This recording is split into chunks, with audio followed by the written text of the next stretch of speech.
And Bob is going to talk to us about how to stand out as an ISP in the social media economy. Bob makes Tech Talk easy to understand, and relevant and human. Bob has worked in tech in one form or another since 1999, including with the major telecommunications providers. His expertise ranges from security systems to audiovisual to IT and HGTV personalities. Mike Holmes, Brian Baumler, and Scott McGilvery have relied on that expertise for their home improvement projects. Outstanding customer relations has always been Bob's goal and his strength. He hands out the straight goods about what he's going to do and why he's doing it, equipping the customers to make smart decisions about the systems they rely on. We have the presentation? Sure. Thank you. And Bob received his degree from the University of Toronto and is also trained in wireless telecommunications and networking management. His experience includes technical customer support, sophisticated troubleshooting, satellite installation and repair, business development and marketing, and online relationship management. Since 2005, he's been a feisty entrepreneur, managing and growing his own technical support and consulting enterprise. Today, Bob is pretty darn excited to be educating others about tech topics, being an entrepreneur and social media through impassioned talks and avid networking like this. His interactive sessions are always practical and enlightening, and we'll be the judge of that. Yes. All right. So Michael really sold that. He really believed that that whole thing that took me forever to write. While Michael's setting that up, I'd love to ask a few questions briefly, so I know who's in the room. How many of you are in a marketing role in the ISP that you work for right now? So a few of you. Now, how many of you are in a role that touches on social media? So you may be the receptionist that does social media. Smaller ISPs do what they need to do to survive. So, okay. So there's a few of you here that have experimented with social, but the majority of you have not touched it yet, is the assumption. So what we're going to talk about today, while Michael cues it up, is with 35 minutes, perfect, thank you. With 35 minutes, we can only go through so much when it comes to social channels. So what I elected to do was to touch on each one briefly and sort of talk about what really works within those venues. What I'm hoping to do is at the end of this talk is reserve about 10 or 15 minutes. I know we're behind, but Michael will cut us off to let you guys ask questions specifically about your ISP and its social platform, and maybe we can sort of help some people today. What I want to start off with, and as Michael described, is I'm not simply a social media consultant. I've just sort of evolved into this role. I started just like every one of you. So I've worked for Rogers, I've worked for Bell, I've worked for CanCom Shaw. So I've heard the customers' calls that come in. And we can all laugh about it when they're saying, can the internet find my laptop in my house? Can my computer doesn't work because the screen is off? I've heard of it all. And the funny thing is about social media is a lot of companies, not just ISPs, they get scared. They get nervous that sometimes those customer questions can make them feel silly and look bad in a very public form. So I get it, I understand, and since 2005, as social media evolved and developed, we've been using it for our consulting to our advantage, to the point where as of 2 months ago, 25% of our referral business came from social media, which is actually a lot if you think about how much money you're putting into marketing. What I learned was, with social media, it really is the new form of word-of-mouth marketing. So when people look at social, they assume right away that it's for the young kids, that it's something that can't be controlled or tamed. But if any of us have used word-of-mouth marketing or played in that space, that's really how you need to look at social media. That's truly what it is. And you can contain that in a certain format. You can actually find yourself getting more business referrals than traditional marketing. So using social media, you're able to get to a larger audience quicker, and not just that, but you're able to get the right type of clients that you want. You can cater your social media strategy to get the clients that you think are best fit for your business.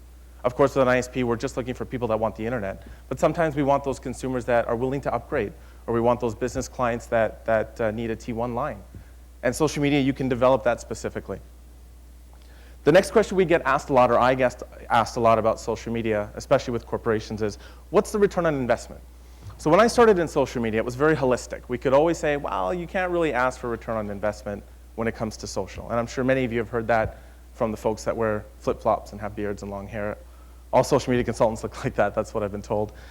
The return on investment truly is loyalty. And why loyalty is important is you're in an economy where you're competing with other ISPs. So as you each sit here beside each other, you're probably competitors within one community or another. Social media allows you to get that loyalty for that customer not only to sign up with you, but to stay with you and buy more from you.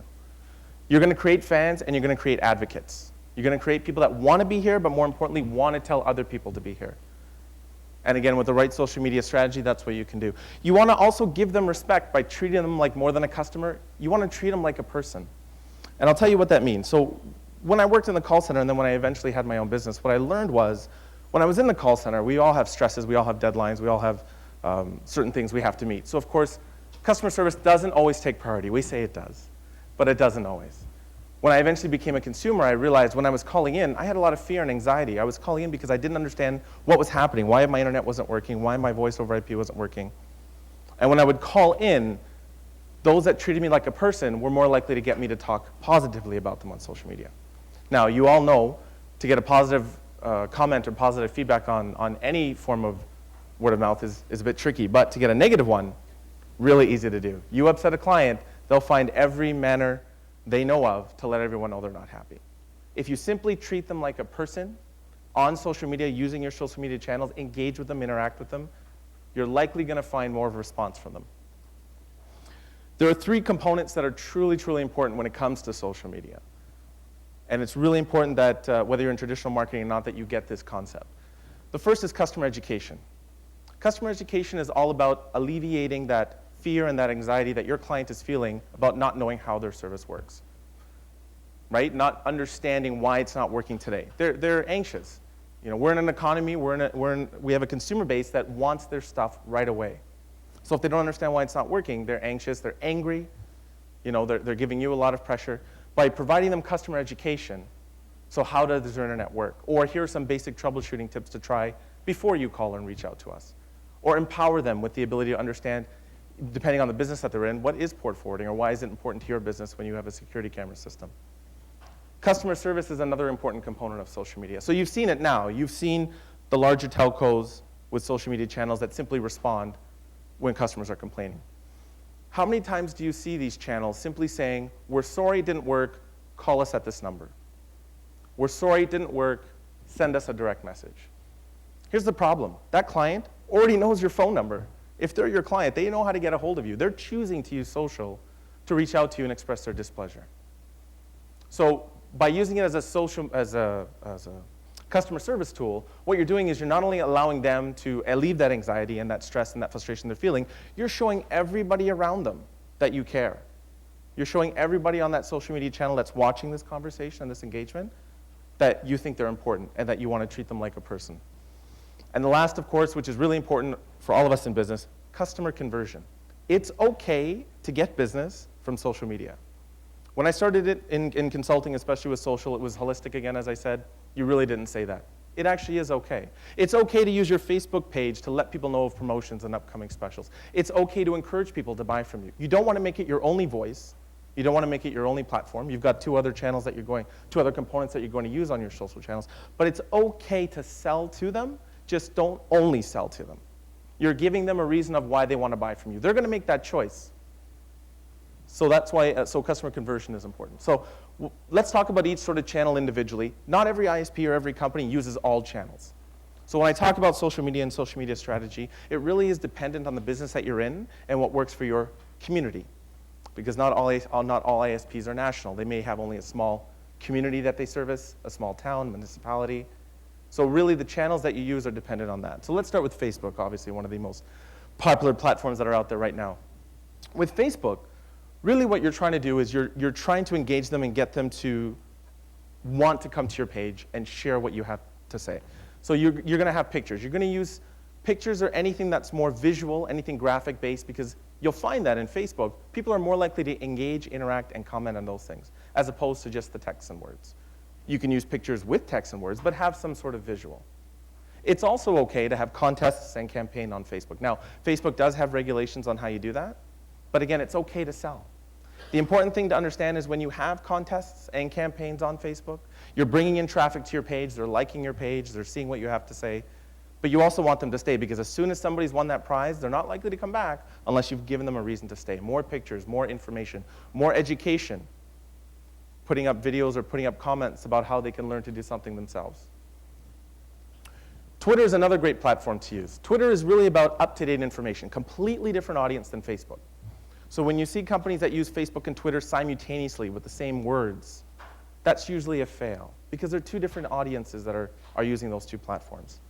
When it comes to Twitter, people are more interested in news, outages, and offers, things that are quick, things that can be under 140 characters that you can get across. Now, I will tell you, Twitter can take a bit of talent to master. Please don't use short-form words like the teenagers use. You can use a full sentence and still get your point across, but again, it takes practice.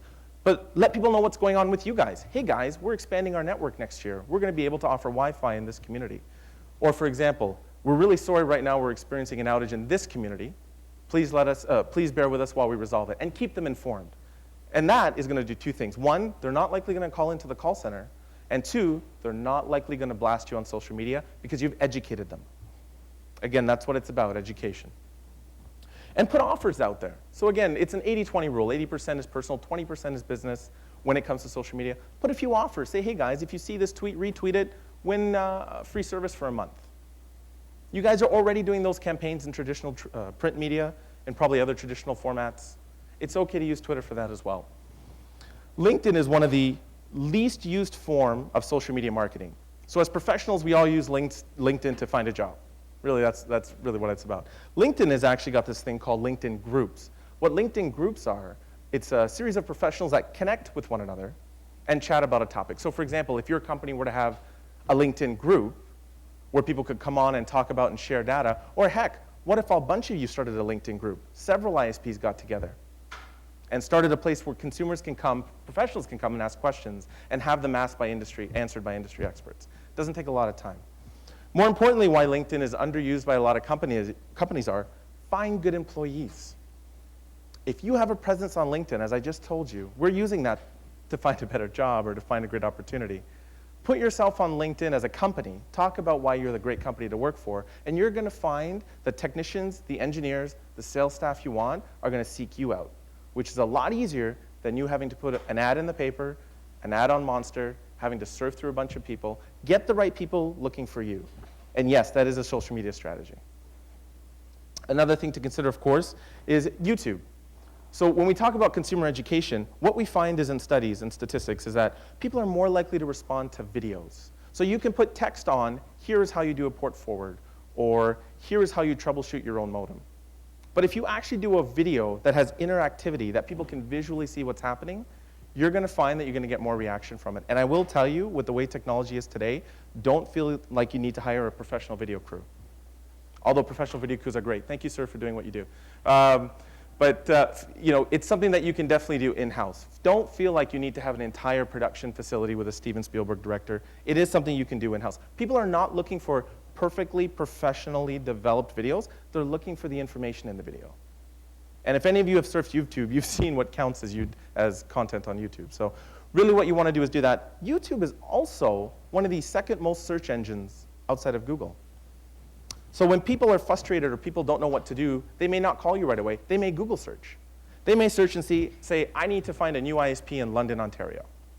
And YouTube inadvertently acts as a search engine optimizer. It inadvertently puts you up there with other Google statistics.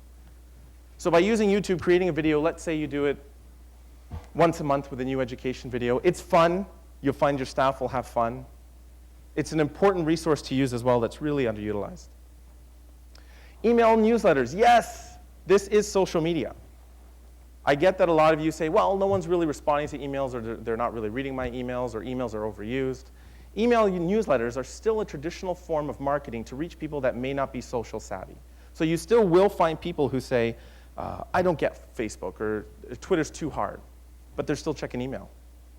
Have an email newsletter that talks about everything else we talked about: customer education, customer conversion, customer service. Put that in the newsletter, and the one thing I will tell you about newsletter, don't do it every 30 days. They're expecting that. Do it every 23 days. Do it every 12 days. Put it on an odd number so that they're not expecting it to appear in their inbox, and when it does, you're going to capture them with the information you've put on there. That's another key component as well. Blogging is a form of social media. So now when I say blogging, right away I feel a lot of your anxiety is going up. Blogging is not as hard as it sounds. Blogging is simply you talking in a Word format. Really what I'm doing now is a form of a blog. It's simply putting together your thoughts that you think can help your customer get through the anxiety or the issues that they're feeling. And it makes them loyal to you. So a lot of people tell me, well, Bob, how do I know what to blog about? I have no idea. I have writer's block. The only thing you need to do is listen to your customer service staff and ask them, what are the 10 most common questions we get in the queue? The 10 most common questions you guys are getting in the queue are what's gonna satisfy customers, make them happy, make them loyal. Not only that, but now they're not overexpanding your queue with that same question. And again, a blog can be simply 200 words. It should be well written, so please don't think that you can just put a bunch of junk together. It should be well written, include pictures like Facebook. And blogging should always be done from your website. So that's the next point we're going to go into is your website. Website is another form of social, and I'll tell you why. When a lot of companies use social media, they use the social media channel independently. And there's a problem with that. That's not a strategy. Simply posting on Facebook and posting on Twitter, it doesn't go anywhere. It's really hard to convince someone to buy or direct them to buy if you're putting out in channels that are out there. You want to use your website as your anchor. So your website is there. You've got all the information there that customers need. You're blogging from there. The information on your website that you're blogging, the contests, all that, you're putting that on social. You're not simply going to Facebook and putting a random picture, putting comments, and then walking away. You need to give them a reason. You need to give them breadcrumbs. Truly, social media is breadcrumbs to conversion. You need to give them a place to go to be able to buy the services that you're offering. So think about social strategy in that way. Don't simply say, how do we master Facebook? How do we master Twitter? Truly, all you need to master is a website that is social friendly and that offers links that you can put on those channels to direct them back. And plan it out. The most important part of a social strategy, no matter which channel you use, is consistency. So as ISPs, some of us are large, some of us are small, and I think someone mentioned it earlier, sometimes we're the receptionist, the janitor, the security guard, we do it all. Consistency is key, and by consistency I mean you need to always be on there constantly putting new information. Now I don't mean every day, I don't mean every hour. It depends on the community that you're in and the strategy you develop. It can be every few days, it can be once a week. You need consistency for two reasons. One, Google is not going to care about you if you haven't at least updated yourself every few days, even with the new algorithms out there. Two, customers are not going to care about you, and they're going to forget about you if they haven't seen you for a while. That's the nature of the beast of consumers today. They're constantly being bombarded with information. So you need consistency. So that means either you dedicate somebody internally in your organization, and again, if it's the receptionist, fine. You want somebody with some sort of writing savvy and marketing background, but if you start with your reception, that's fine, somebody who seems to have a talent for it, or outsource it. Because again, when you outsource something like that, you're going to find the ROI is going to be much more fruitful for you because now you're dealing with somebody who's developing a strategy that works for you guys. And again, really, that's about it. I put up my information there because I was planning to stay for the day, and I still am, but I've heard that the 400 is closed, and I live in Barrie. So I may have to leave early. What I'd like to do now, though, as I said, I see a bunch of you have laptops, mobile devices. I'm curious if any of you have questions about you've experimented with social media, or you have channels that are not working, or you want to ask a question that perhaps other people can benefit from. Does anybody have any questions about their social media channels at all? No? Everyone's doing perfect social media? Yeah, we're good. Oop, I went too far. This was the quickest presentation I've ever done. Truly. We're good? Okay, so you guys have my information. I'm open to receiving your emails. Please visit and let me know if you do have questions that you're a little nervous to ask among your peers, and we would love to try and help you out. Again, I will be here for the rest of the day. Thank you guys very much. I'm grateful for your time. Thank you.